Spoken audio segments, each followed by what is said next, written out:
Hello everyone, టమోటాతో నిలవ పచ్చడి చేయబోతున్నాను. బాగా పండిన టమోటాలు తీసుకోవాలి. 100 గ్రాముల చింతపండు. ఇక ఆలస్యం ఎందుకు, వీడియోలోకి ఇచ్చాలో. పండిన టమోటాలు, జ్యూసీ టమోటాలు తీసుకోవాలి. ఇదిగోండి ముక్కలుగా చేసుకోవాలి. పల్లి నూనెలో మగ్గబెట్టుకోవాలి. ప్లేట్ పెట్టుకొని మగ్గనియాలి. ఆ టమోటాలు చితికినాక నీరు వచ్చింది కదా, ఉడికినాక ఆ నీరు వచ్చినాక స్టవ్ ఆఫ్ చేసుకోవాలి. కొంచెం నీరుగానే ఉంచుకోవాలి. చిన్నులపాయలు పొట్టు తీసుకొని ఉంచుకోవాలి మీకు టేస్ట్కి తగ్గట్టు. నేనైతే ఒక మీడియం సైజు పాయ వేసాను. మీకు ఎక్కువగా కావాలనుకుంటే కనుక వేసుకోవచ్చు. గిద్దుప్పు కూడా రాళ్ళుప్పు మిక్సీ వేసుకోవాలి. ఇదిగోండి ఇట్లా ఉండాలి, ఈ మాత్రం నీరు ఉండాలి.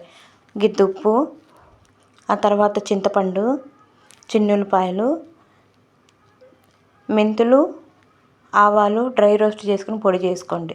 జీలకర్ర పొడి కూడా వేసుకోండి, బాగుంటుంది. చింతపండు వేసుకోవాలి.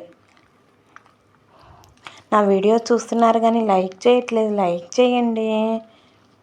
ఇదిగోండి ఈ మాత్రం ఊట ఉండాలి. ఆ ఊటలో అన్నీ వేసుకున్నాక పక్కన పెట్టుకొని ఉంచుకోవాలి ఒక 2 గంటల సేపు. ఇది చల్లారినాక వేసుకోవాలి చింతపండు, కారం ఇవన్నీ. మీకు చూపిస్తున్నాను, ఊరినాక మీకు చూపిస్తాను.